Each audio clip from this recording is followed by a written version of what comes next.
Leandro, hablemos una vez más de dinero, en este caso de blanqueo. ¿Qué pasa con la provincia de Buenos Aires? Ahora que estamos en otra etapa del blanqueo, se comunicó que finalmente no va a adherir a esta posibilidad, pero ¿qué es y qué consecuencias puede traer, no? Es una decisión muy controvertida, Silvina, la del gobierno de Axel Kicillof, porque no solo dice que no va a adherir al blanqueo de capitales, cuya primera etapa ya terminó el 8 de noviembre y ya estamos en la segunda etapa, sino que además podría tener la posibilidad de perseguir a aquellos contribuyentes de la provincia de Buenos Aires que hayan ingresado al blanqueo, pero que no hayan tributado estos años en la provincia.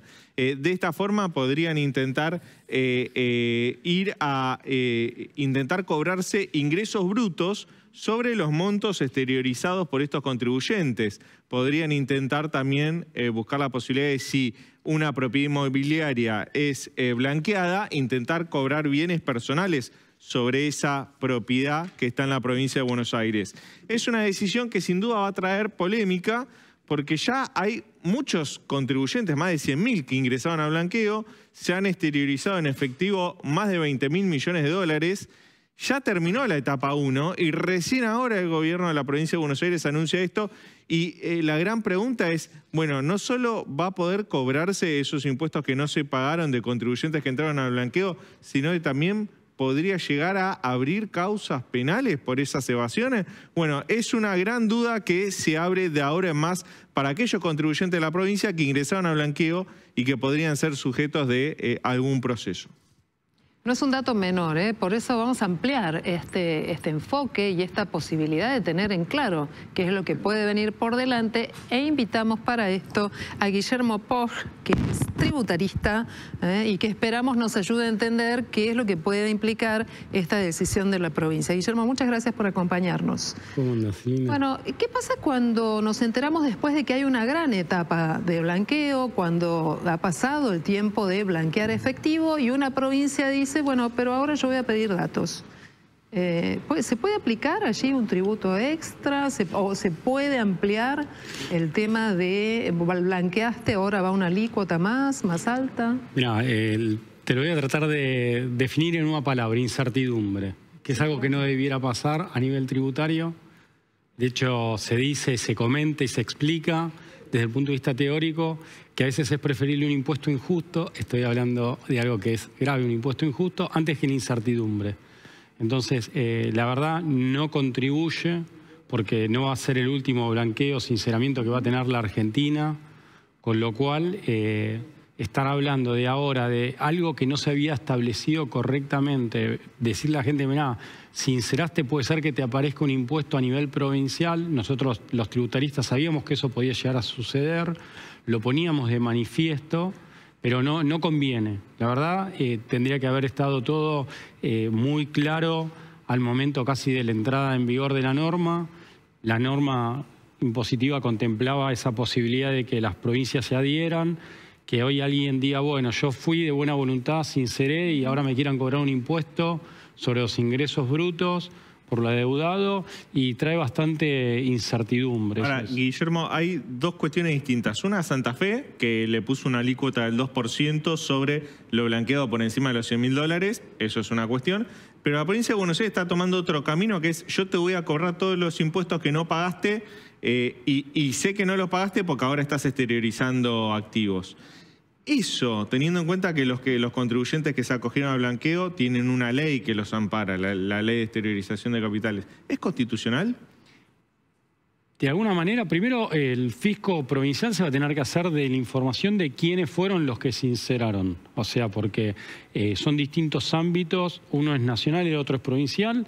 Si de alguna manera el gobierno nacional no entrega esa información, va a ser algo complejo. ¿No se lo pueden pedir directamente a los bancos, los quit de las cuentas cera?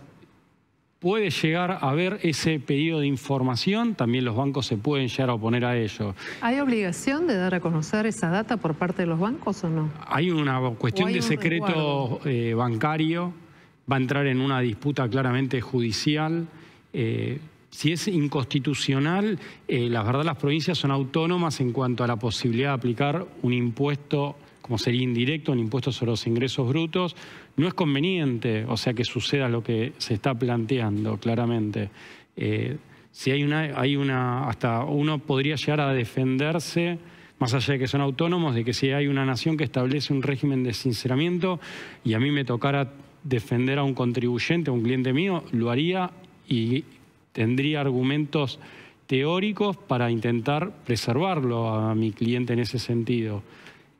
Sabíamos que podía llegar a suceder, no conviene.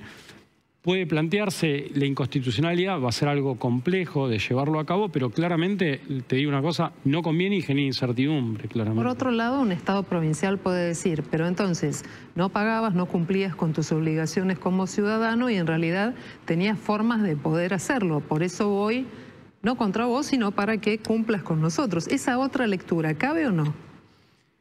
Siempre en materia tributaria uno se encuentra con grises y es una materia, la tributaria, muy opinable. Si eso es insoslayable, eso es una realidad.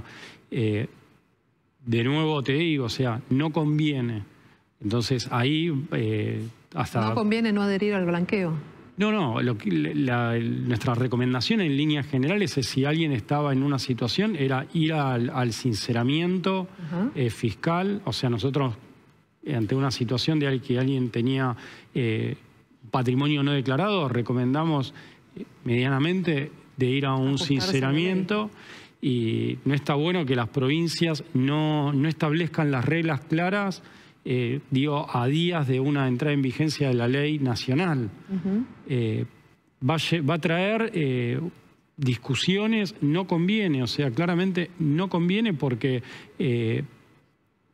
es lógico de que una nación dé un beneficio y después venga una provincia y lo aplique cuando estamos todos en viviendo en un mismo ecosistema, en un mismo país. Parecería que es difícil de entenderlo. O sea, parecería que desde la dirigencia política nos está faltando entendernos en ese concepto de país y de disputas políticas cuando en el fondo atrás tenemos contribuyentes. ¿Y usted cree que esto tiene que ver con una diferencia de mirada política, de concepción de la economía o con un ahogamiento financiero de las provincias? Porque tanto Buenos Aires como Santa Fe tienen problemas, tienen diálogo por el tema de la coparticipación, hay discusiones alrededor del presupuesto. Quizá haya que entenderlo también por ese lado. Siempre los impuestos atrás tienen una cuestión de caja. Eso es otra cuestión que también uno no puede quitarse. Y ahí aparece una cuestión que es cuánto se está recaudando, cuánto se está gastando. Y después otra cuestión más importante es ¿qué está haciendo la dirigencia política de manera amplia para de que se aumente la masa de recaudación, que es la generación de riqueza? Claramente todas estas cuestiones no contribuyen. Y ahí es donde te digo, como tributarista, lo que tendría que hacer la dirigencia política de manera amplia es ponerse a trabajar para generar más riqueza, porque todos los impuestos, llámese impuesto a las ganancias, impuesto a valor agregado, bienes personales, ingresos brutos, todos nacen, más allá de que hay impuestos a la renta, al consumo, a los patrimonios, todos nacen en la generación de riqueza. Si la dirigencia política se está discutiendo, claramente no ayuda a la generación de riqueza y es, en definitiva, estar administrando escasez. Lo que convendría es que la Argentina trabaje para que la dirigencia política para que se genere riqueza. Generándose riqueza, tenés mayor recaudación, habiendo mayor recaudación podés gastar más plata, a la ciudadanía le va mejor. O sea, hay un punto de vista ahí que tal vez la dirigencia política tendría que cambiar conociendo la parte de lo que es tributario. ¿Qué pasa con esos contribuyentes que pagan impuestos en dos jurisdicciones? Puede ser Ciudad de Buenos Aires porque vive acá y tiene una casa de veraneo en la provincia de Buenos Aires, entra al blanqueo. ¿ARBA puede ir e intentar cobrarse impuestos solo porque entró en el blanqueo y paga impuestos en su jurisdicción? Bueno, ahí hay una norma que es nacional, que es la Ley de Coparticipación Federal de Impuestos, que regula el tratamiento en un caso particular del impuesto sobre los ingresos brutos. Entonces, cuando se aplica esa norma, lo estoy simplificando mucho, que es que se desarrolla una actividad que es económicamente inescindible, vos tenés que tributar en las dos jurisdicciones y ahí se arma como un coeficiente para distribuir entre Capital Federal o la Ciudad Autónoma de Buenos Aires y la provincia de Buenos Aires, en este caso que vos estabas citando. Entonces, en esa situación, una porción de los ingresos no declarados pudiesen ser, entre comillas, reclamado por una jurisdicción. No sobre la totalidad, pues si tenés una jurisdicción que se adhirió no te cobra ningún tipo de gravamen, no te pueden pedir sobre los 100 pesos declarados, sino sobre esa porción que le correspondería, sobre esa distribución de algo que se llama la base imponible, o sea, esos ingresos que se omitieron declarar, no serían sobre la totalidad. Y después sería otra cuestión que sería más compleja todavía aún, para comentar qué es lo que termina pasando, es ¿y a qué año es imputable? Claro. ¿Hasta qué año hacia atrás vas? Claro, ¿y a qué año yo lo debiera imputar? Porque ¿qué pasaría si en un año yo tenía que distribuir el 10% y el otro el 1% a una provincia de Buenos Aires? ¿Estaría bien que me exijan el 10% cuando tal vez podría argumentar que es del 1%? Por eso, desde el punto de vista práctico, desde el punto de vista del sistema tributario, claramente de que haya ahí una descoordinación entre las provincias y la nación, la verdad, no ayuda para nada. Teniendo en cuenta este escenario económico y la previsión del presupuesto 2025, vamos a tener que esperar todavía, ¿no?, para que se simplifique el esquema impositivo de la Argentina. Argentina tiene, según como uno hace un análisis, entre 155 y 167 impuestos. Sencillo ya no es. No, pero pensar en la posibilidad de reducir. Y va a ser complejo, tenemos 3 niveles de recaudación: nación, provincia y municipalidades. Claramente eso lo hace complejo. Y después otra de las preguntas que uno a veces se tiene que preguntar es si es necesario tantos impuestos. A nivel nacional hay 40 y pico de impuestos. Estamos hablando de que la recaudación, el 92%, lo estás recaudando en los primeros 10 gravámenes. Y tenés más de un 62% de recaudación en los 2 primeros, que son IVA e impuesto al valor agregado. IVA y ganancias tenés más de la mitad de la recaudación. Sí. Bueno, tal vez llegue el momento entonces, ¿no?, de pensar. Sería conveniente. Sería conveniente, ¿no? Totalmente, sí.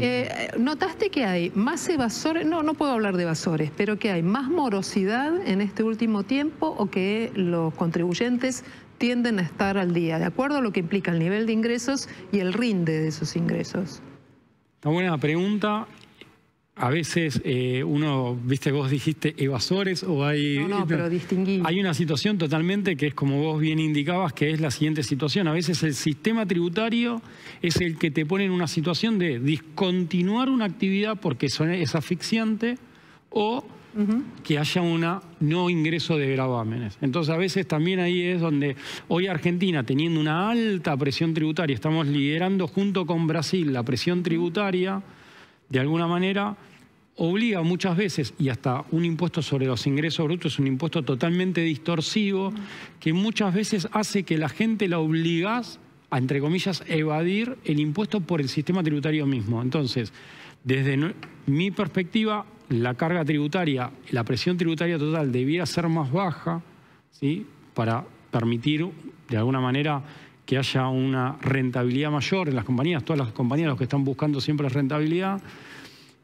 Y de alguna manera, ahora hay una merma, hubo una baja en la recaudación. O sea, producto también de la situación económica. Muy bien, Guillermo Poch es tributarista y está acompañándonos esta noche para hablar de estos temas que son tan delicados en pleno proceso de blanqueo. Ya no es el efectivo, ahora es el turno de los bienes, y hay mucha gente que está atenta para ver qué es lo que viene. Gracias y buenas noches. Bueno, muchas gracias.